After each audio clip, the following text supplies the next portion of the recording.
মৰমৰ ছাত্ৰ-ছাত্ৰীসকল, digital school আসামলৈ তোমালোকক স্বাগতম জনাইছো।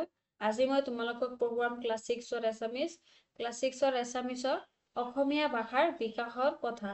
এইটো লেসন এতিয়া আলোচনা কৰিম। মানে এই লেসনৰ যিখিনি তোমালোকৰ এমচিকিউ হ'ব, সেইখিনি লগতে আৰু পাঠভিত্তিক যিখিনি প্ৰশ্নোত্তৰ আছে, গোটেইখিনি আলোচনা কৰিম। তেতিয়ালৈকে যদি আমাৰ চেনেলটো ছাবস্ক্ৰাইব কৰা নাই, তেনেহ'লে এতিয়াই ছাবস্ক্ৰাইব কৰি লোৱা। আজি প্ৰথমটো কুৱেশ্যন কি আছে? অসমীয়া সাহিত্য আটাইতকৈ পুৰণি গ্ৰন্থ কোনখন? ৰামায়ণ, প্ৰহ্লাদ চৰিত, মহাভাৰত, গীত গোবিন্দ। শুদ্ধ উত্তৰ হ'ব বি নম্বৰ। কুৱেশ্যন নম্বৰ 2 কি আছে? প্ৰহ্লাদ চৰিতৰ ৰচক কোন? শংকৰদেৱ, মাধৱদেৱ, হেম সৰস্বতী, অনন্ত কন্দলী। শুদ্ধ উত্তৰ হ'ব হেম সৰস্বতী। প্ৰহ্লাদ চৰিত কিমান শতিকাত ৰচনা কৰা হৈছিল? 10ম শতিকাত, 11শ শতিকাত, 13শ শতিকাত, 15শ শতিকাত। শুদ্ধ উত্তৰ হ'ব 13শ শতিকাত। মৌখিক সাহিত্য মানে কি? কিতাপত লিখা সাহিত্য, মুখে মুখে প্ৰচলিত সাহিত্য, সংস্কৃত ভাষাত লিখিত সাহিত্য, আধুনিক সাহিত্য। শুদ্ধ উত্তৰ হ'ব মুখে মুখে প্ৰচলিত সাহিত্য।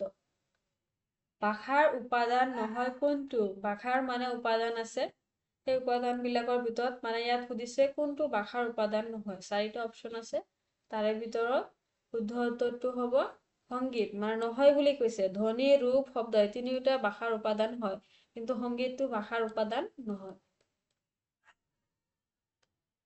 অসমীয়া ভাষাৰ মূল উৎস কোন ভাষা গোষ্ঠী? দ্ৰাবিড়, চীন তিব্বতীয়, ভাৰতীয় আৰ্য, অষ্ট্ৰ এছিয়াটিক। শুদ্ধ উত্তৰ হ'ব চি নম্বৰ ভাৰতীয় আৰ্য। অসমীয়া ভাষাই স্বকীয় ৰূপ ল'বলৈ আৰম্ভ কৰে কিমান শতিকাত? শুদ্ধ উত্তৰ হ'ব 10ম শতিকাত। প্ৰাক শংকৰী যুগ বুলিলে কি বুজা যায়? ইংৰাজ শাসনৰ আগৰ সময়, শংকৰদেৱৰ আগৰ সময়, হেম সৰস্বতীৰ আগৰ সময়, আহোম ৰাজত্বৰ আগৰ সময়। শুদ্ধ উত্তৰ হ'ব বি নম্বৰ শংকৰদেৱৰ আগৰ সময়। কুৱেশ্যন নম্বৰ 9, অসমীয়া শব্দটো কেতিয়া ব্যাপকভাৱে ব্যৱহাৰ হ'বলৈ ধৰে? আহোম যুগত, ইংৰাজ যুগত, মোগল যুগত, ব্ৰহ্মণ ৰাজবংশৰ সময়ত। শুদ্ধ উত্তৰ হ'ব ইংৰাজ যুগত।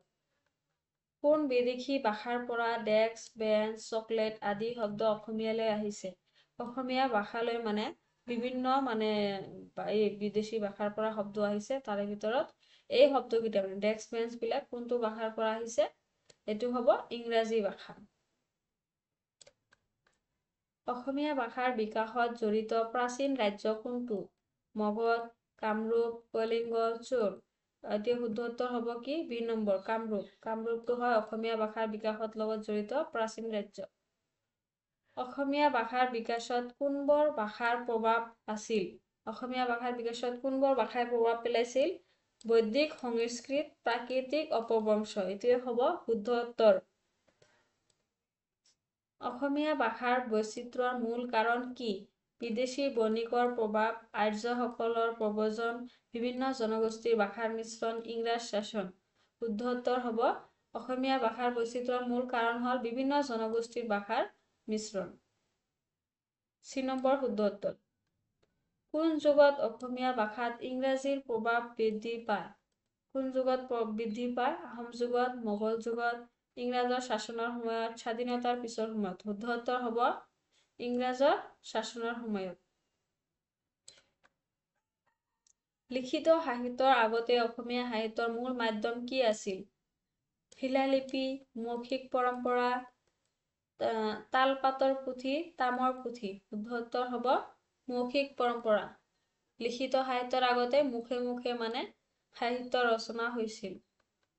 ভাষাৰ এটা বৈশিষ্ট্য কি?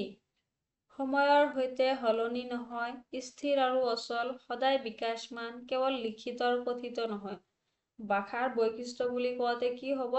সদায় বিকাশমান। ভাষা এটা সদায় বিকাশ হৈয়ে থাকে। প্ৰাক শংকৰী যুগত প্ৰাকৰ অৰ্থ কি? প্ৰাক শংকৰী যুগত প্ৰাকৰ অৰ্থ কি হ'ব? প্ৰাক মানে আগৰ। এইটো শুদ্ধ উত্তৰ হ'ব আগৰ।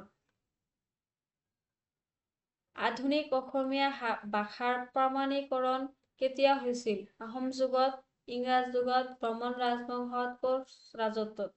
শুদ্ধ উত্তৰ হ'ব আধুনিক অসমীয়া ভাষাৰ প্ৰমাণীকৰণ হৈছিল ইংৰাজ যুগত।